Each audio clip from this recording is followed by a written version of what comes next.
जय हिंद स्टूडेंट। हम लोग प्राचीन इतिहास पढ़ रहे हैं और प्राचीन इतिहास में हमारा जो टॉपिक था वो पाषाण काल का था। इससे पहले हमने पूरा पाषाण काल मध्य पाषाण काल को कंप्लीट किया है। पिछली वीडियो आप कमेंट उसमें देख लीजिए प्लेलिस्ट में। आगे हम पढ़ते हैं नव पाषाण काल, इसको क्रांति का काल भी कहा जाता है।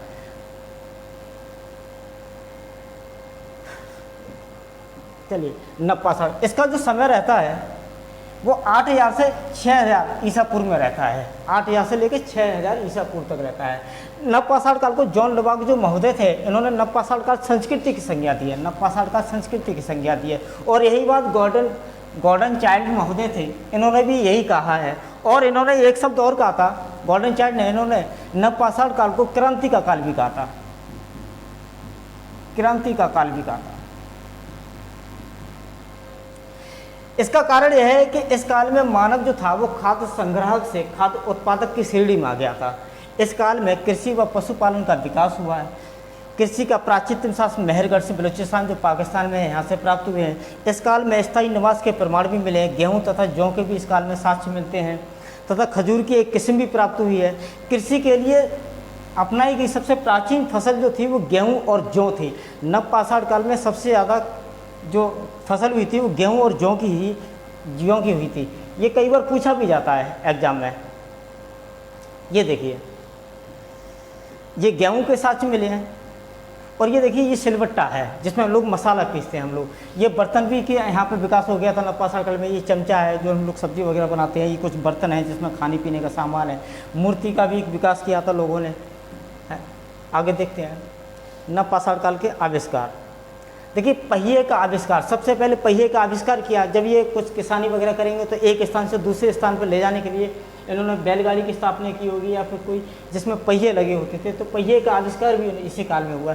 इस काल में पता चलता है कि मनुष्य सबसे पहले कुत्ते को पालतू बनाया। देखिए, एक जगह है बुर्जहोम जो जम्मू कश्मीर में है, वहाँ से मनुष्य के साथ दफनाने के साथ कुत्ते को भी दफनाया जाता है। ये भी वहाँ से साक्ष्य मिला है। तो इसका मतलब ये कि जो कुत्ता था वो मालिक के साथ रहता था, मालिक के साथ दफनाया जाता था। कृषि कार्य से अनाज संग्रह भोजन की पद्धति हेतु मृत भांडों का निर्माण भी हुआ। कृषि कार्य के लिए पत्थर के उपकरण बनाए गए, अधिक धारदार बनाए गए, सुगड़ बनाए गए। उन पर पॉलिश भी होने लगी थी। मतलब जो पत्थर के हथियार बनाए गए थे उन पर बहुत अच्छे से नक्काशी और पॉलिश भी की गई थी। अनाज के उत्पादन से जीवन में स्थायी प्रवृत्ति आई तथा ग्राम संस्कृति की स्थापना हुई। मतलब छोटे छोटे यहाँ तक आते आते ग्राम बनने लगे, लोग संगठन में रहने लगे। जब संगठन में रहने लगे तो गांव की भी स्थापना हो गई।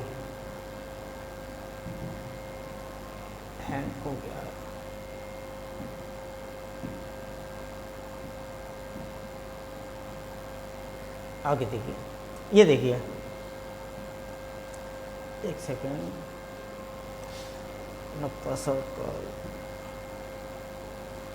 ये देखिए, ये मकान है, ये मकान मिले हैं। और ये हड्डियों के हथियार भी मिले हैं जो हड्डियों से बनाए गए, हिरण की हड्डियों से।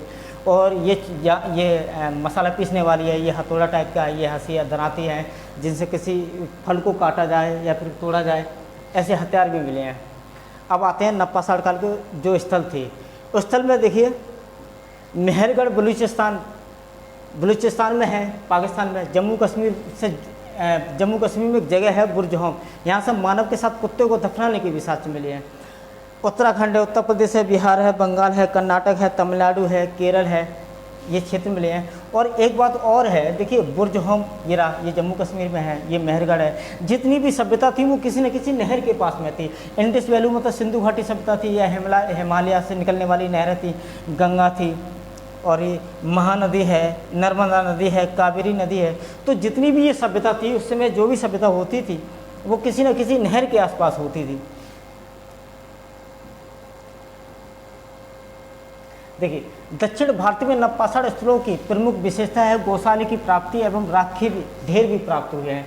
उत्तर पश्चिम क्षेत्र में नव पाषाण सभ्यता की प्रमुख विशेषता है गेहूँ जौ के उत्पादन, कच्ची ईंटों के आयताकार मकान भी मिले हैं। कच्ची ईंटों के, पहले कच्ची ईंटों के मकान हुआ करते थे, और कहीं कहीं पत्थरों के भी मकान मिले हैं। बड़े पैमाने पर पशुपालन के भी साक्ष्य यहाँ से मिले हैं। इसी क्षेत्र में 5000 ईसा पूर्व से मृत भांडों के अवशेष भी प्राप्त होते हैं। बुर्ज होम जो मैंने बताया था ये जम्मू कश्मीर में है। यहाँ से गर्त आवास के साथ मिले हैं, विविध प्रकार के मृदभांड, पत्थर के साथ साथ हड्डियों के भी औजार मिले हैं, हम लोगों ने पिछले उसमें देखे थे। गेहूं व जौ के अलावा मसूर अरहर के उत्पादन भी मिले, औजारों पे पॉलिश होने लगी, इसके अवशेष हमें मिले हैं। यहाँ से मनुष्य की कब्र में कुत्ते को दफनाने जाने के भी साक्ष्य मिले हैं, मैंने बताया था बुर्ज होम में मिले हैं।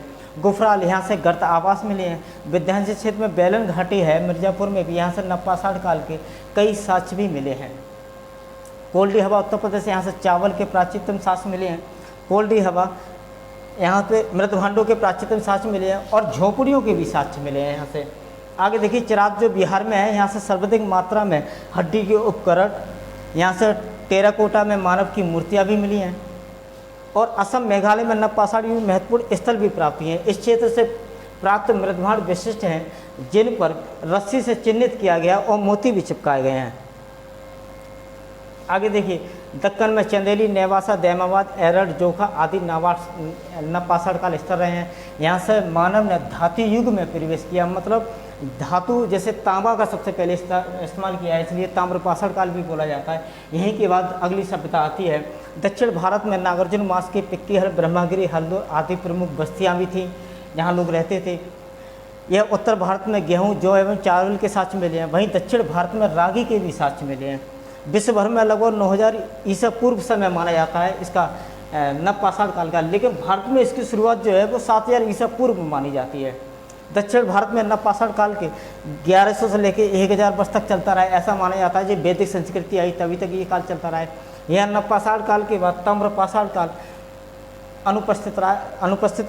उपस्थित हुआ। महापाषाण काल में लोहे के भी साक्ष्य मिलते हैं। लोहे के साक्ष्य का तो देखिए 6000 ईसा पूर्व में वैसे मिलते हैं, लेकिन अभी यहाँ को कोई साक्ष्य ऐसा नहीं मिला जिससे हम माने, क्योंकि लोहे के जो साक्ष्य मिले हैं वो अतरंजी खेड़ा जो एटा में पड़ता है वहाँ से मिले हैं। अगली वीडियो हम पढ़ते हैं ताम्रपाषाण काल। जय हिंद।